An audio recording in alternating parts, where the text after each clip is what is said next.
Assalamualaikum warahmatullahi wabarakatuh.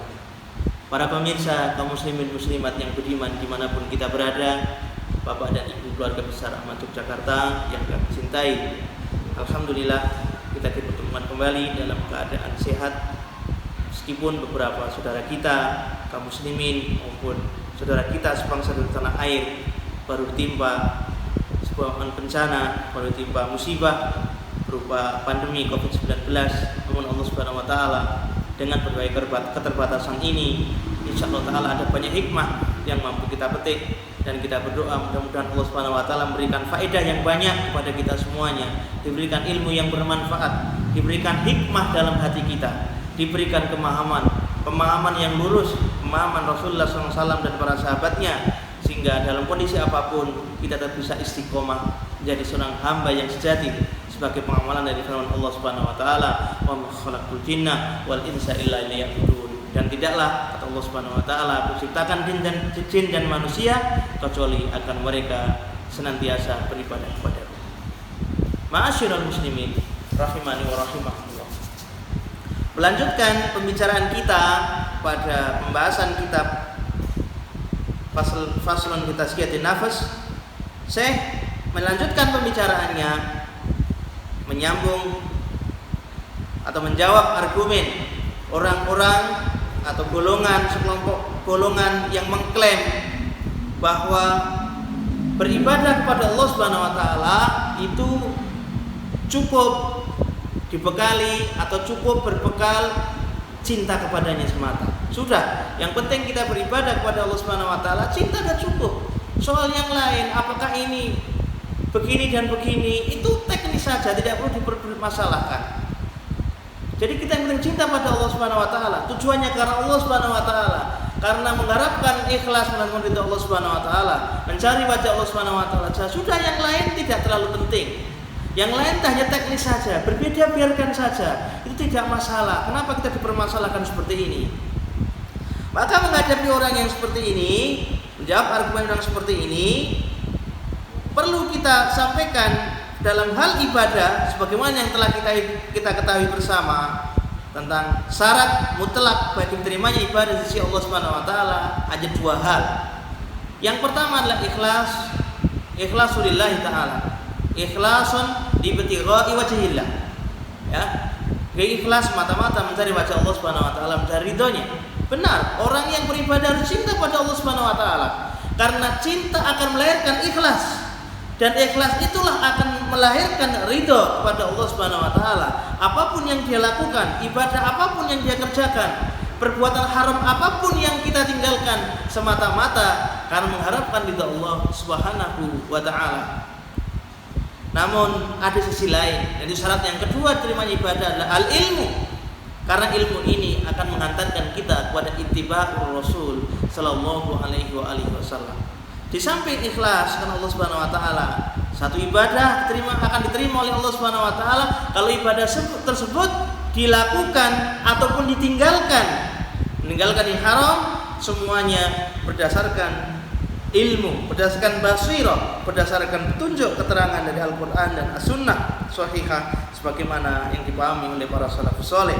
Karena agama ini sudah paten, agama ini sudah paket, dan semuanya sudah diajarkan oleh Rasulullah SAW. Tugas kita adalah berittiba dan tidak membuat hal-hal yang lain, karena agama kita telah dicukupi. Sehingga kewajiban kita sekali lagi hanya beribadah kepada Allah Subhanahu wa taala berdasarkan ilmu, berdasarkan keterangan, berdasarkan wahyu yang telah disampaikan oleh Rasulullah SAW kepada para sahabatnya. Kemudian sahabat beliau menyampaikan kepada tabi'in, pada tabi'ut tabi'in, para ulama setelah mereka, para imatis salaf, para pendahulu imam pendahulu ini, Imam Asy-Syafi'i, Imam Malik dan sebagainya. Dan itu secara bersanad dan itu secara bersambung diajarkan secara turun-temurun kepada kita semuanya. Dan kita sebagai umat, sebagai manusia di akhir zaman adalah menyambungkan diri kita dengan sanad keilmuan yang diajarkan Rasulullah SAW sebagai bentuk tanggung jawab ilmiah bahwa kita ibadah ini semata-mata karena Allah Subhanahu wa taala dan berdasarkan ilmu yang dikehendaki oleh Allah Subhanahu wa taala. Ibadah kepada Allah Subhanahu wa taala, ma'asyiral muslimin rahimakumullah, tidaklah cukup dengan hanya berbekal cinta. Sekali lagi, ilmu merupakan sesuatu yang mutlak, pilar yang kedua setelah cinta kepada Allah Subhanahu wa taala. Jika beribadah diklaim hanya berdasarkan cinta, hanya cukup dengan syarat cinta pun sah ibadahnya, maka tidak mungkin ada hukum syariat, tidak mungkin ada hukum had yang itu diperuntukkan bagi orang-orang yang melanggar ketentuan Tuhan yang diberikan oleh Allah Subhanahu wa taala dan diajarkan Rasulnya Muhammad SAW. Saya mengatakan, fakam min mudnibin asin yakunu muhibban lillahi wa rasulih sallallahu alaihi wa alihi wasallam.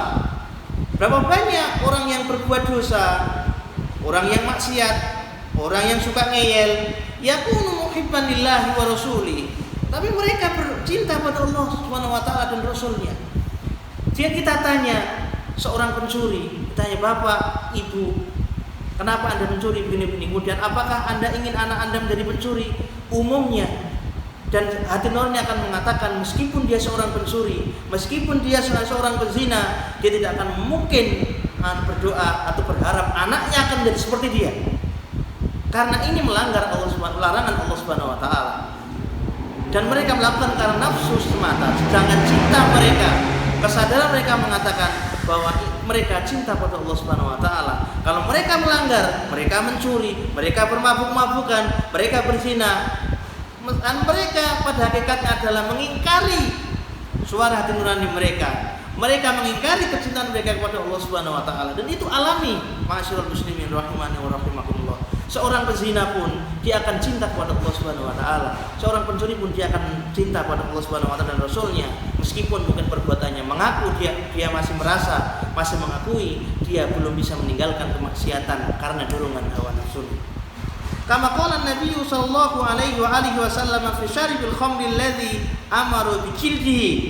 Sebagaimana hal ini kata Nabi SAW terhadap peminum khamr, yang mana bagi peminum khamr had yang telah kita bersama dalam hukum Islam, seorang peminum minuman keras maka dia wajib jilid 80 jilidan sebelum pukulan atau berapa kali sesuai dengan ketentuan fikih yang ada.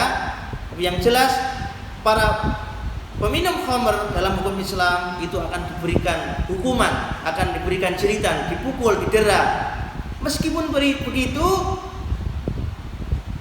terkait hal mereka, Nabi SAW mengatakan fi syaribil khamri alladhi amara bi jildihi innahu yuhibbullaha wa rasulah. Sesungguhnya dia tetap mencintai Allah dan Rasulnya. Seorang yang minum keras, dia tetap cinta pada Allah Subhanahu wa taala. Namun demikian, orang yang cinta pada Allah, maka bukti yang nyata adalah dia akan berjalan, dia akan hidup berdasarkan apa yang dimaui Allah Subhanahu wa taala. Dan ini adalah butuh ilmu yang bermanfaat, karena cinta tanpa ilmu ibarat orang buta kemudian tidak mendapatkan, dia buta dan dia pun lumpuh, tidak bisa apa-apa. Atau orang yang melihat dia lumpuh, tidak bisa melakukan apa-apa kecuali ada orang yang dapat menunjukkannya. Dan ilmu adalah lentera, ilmu adalah cahaya yang akan menunjukkan bagi orang-orang yang bermaksiat, orang-orang yang sombong, orang-orang yang hatinya masih keras. Sekeras apapun semua kecuali Fir'aun tetap mengakui keakuan Allah Subhanahu wa taala.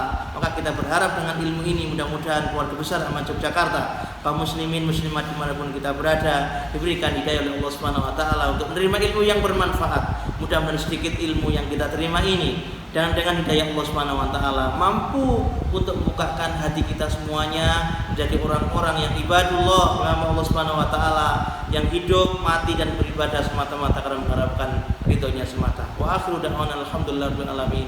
Assalamualaikum warahmatullahi wabarakatuh.